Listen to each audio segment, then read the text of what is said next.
Our biggest challenge now is keeping our best players, while we attempt to dethrone Bayern Munich from their dominance, although their spending is making it harder for us. But our reputation is rising across Europe, and our commercial revenue continues to rise as well as the number of staff at the club. And as I mentioned, a lot of our players are becoming very sought after, with Real Madrid sniffing around Marjanovic. But we are welcoming in new faces. First player is Swiss international Fabian Rieder, a very good centre midfielder and a ball player as well. He is going to be one of our biggest playmakers this season. He has everything that we need in the first touch passing department, great mentals and decent enough physicals. He is 27 years of age now, so he's in his prime. We only picked him up still at Young Boys in Switzerland for 8.75 million. And strengthening our front line, we have Hugo Ekitike. Now, he has signed for PSG in real life, and he is there at the start of the game, only on loan with a view to buy, and they didn't buy him. So he stayed at Reims, and we only paid £12 million after a couple of very good seasons in the second division in France. But he is way too good for that. He needs to be playing top division football, and that's what we're going to do with him. And finally, we have this man, Esteve. He is a French centre-back, left-footed, and he can also play left-back as well.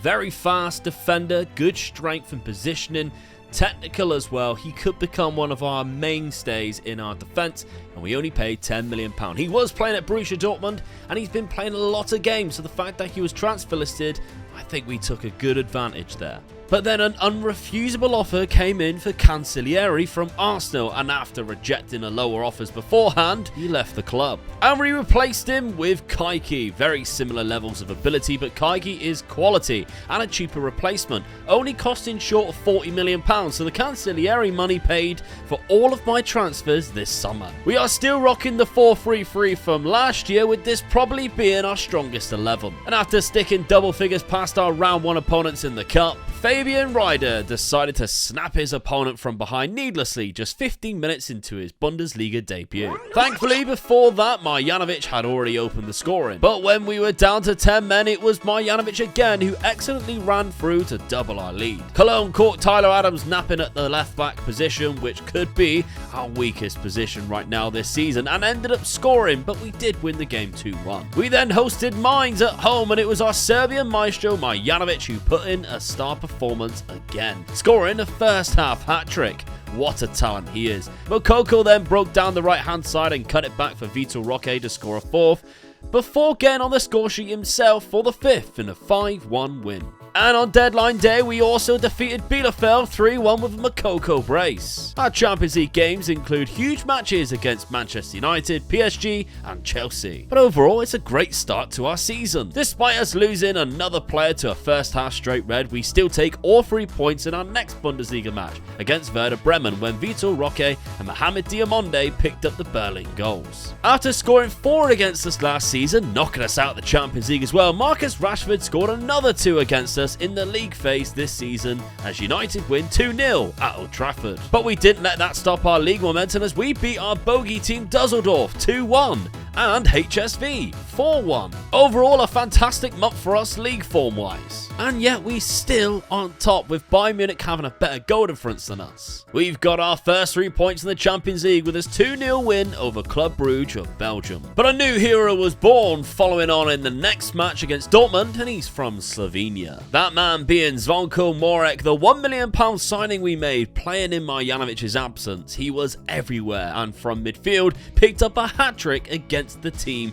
in black and yellow, while the rest of the team kept Dortmund to a clean sheet, an incredible and memorable 3-0 win. Darmstadt were our next victims, and in fact it was only Leipzig who took points off of us, but that was mainly because we couldn't score in a 0-0 draw. We are also picking up wins in the Champions League and the DFB-Pokal. Will we be getting our hands on that trophy again this season, I wonder? FC Bayern Munich is already difficult to beat on this game, but they are currently at a 100% win record after 9 games into November, and we just feel like a step above the quality we were last year. Games like this against Leverkusen, where we usually would have struggled every other season of this series, but this is us now, not really breaking a sweat, defeating them 3-0. We did lose 1-0 to PSG though.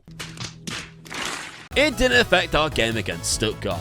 but we did then draw against Freiburg after being 2-0 down. And then we lost to Benfica. Somehow we are still unbeaten in the league, but trailing Bayern Munich, who have only lost to Freiburg. And it's Munich who we play in 2 games' time. Before that, though, it's Gladbach who stuff us 3-0 out of nowhere. All the bloody resistance of a poppadom catching a bowling ball.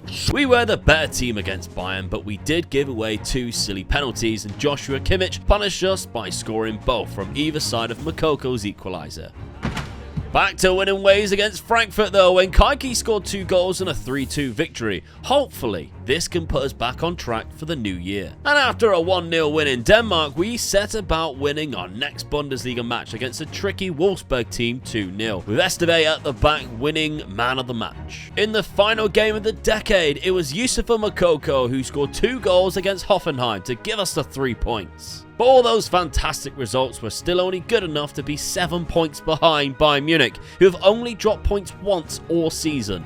Champions League, and we still sit in 19th with 2 games to play. And as we go into the winter break, it is Moukoko, of course, who is smashing in the goals for us so far with 15, and Marjanovic just behind him with 11 goals and 11 assists. All through January, we had bids coming in for the German striker, as well as other players like Jasic, who actually hands in his transfer request just 1 year after joining the club. But I refused to give up any of my players, and it was business as usual against Cologne when we returned, as well as knocking Freiburg out of the DFB-Pokal. We did drop 2 points to Mainz away from home, but narrowly beat Bielefeld. In our second to last Champions League match, we put ourselves in a dangerous position to be eliminated when we lost to Chelsea. So the early go against Ajax from Marjanovic gave us hope still to qualify. Ajax dispatched a penalty though, but we've been here before and won last year, and this year was no difference, with both goals coming from the one and only Yusufa Moukoko. And that was enough for us to finish in 17th place and into the playoff leg, where in February we drew Arsenal in the first leg, ending 1 apiece. The second leg, I can't tell you how annoyed I was when the man we just sold to Arsenal scored against us, potentially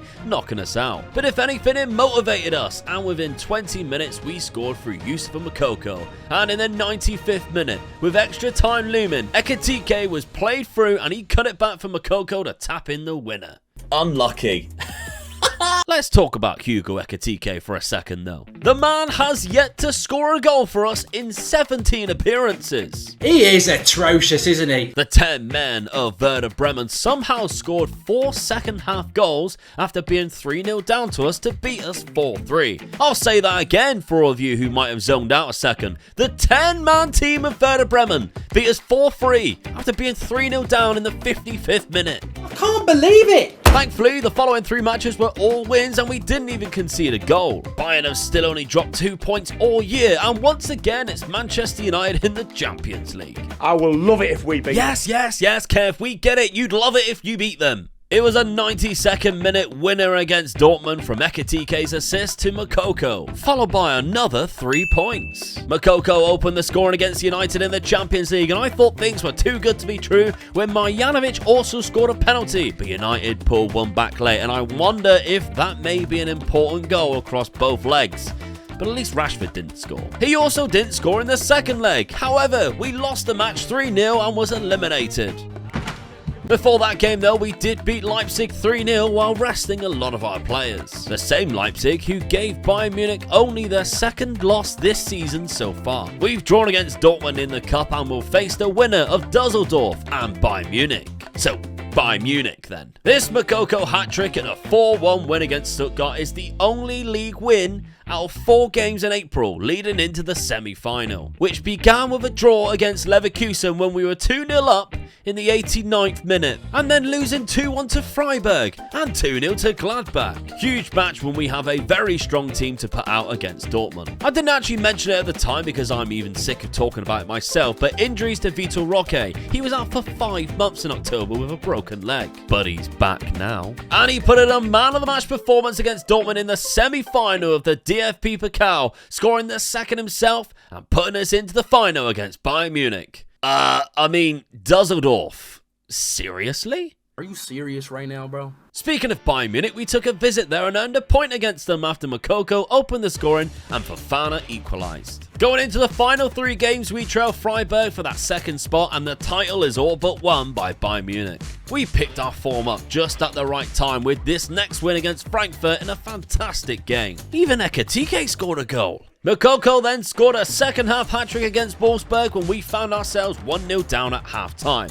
They also had a player sent off from a second yellow, which did help, but we fly through another fixture with 3 points. And we see our Bundesliga season end with a win against Hoffenheim and actually relegating them because of this too, with a 2-0 win with goals from Diamonde and Ekitike, who's finally found his shooting boots. And those 3 wins were just enough for us to finish above Freiburg and finish in second place.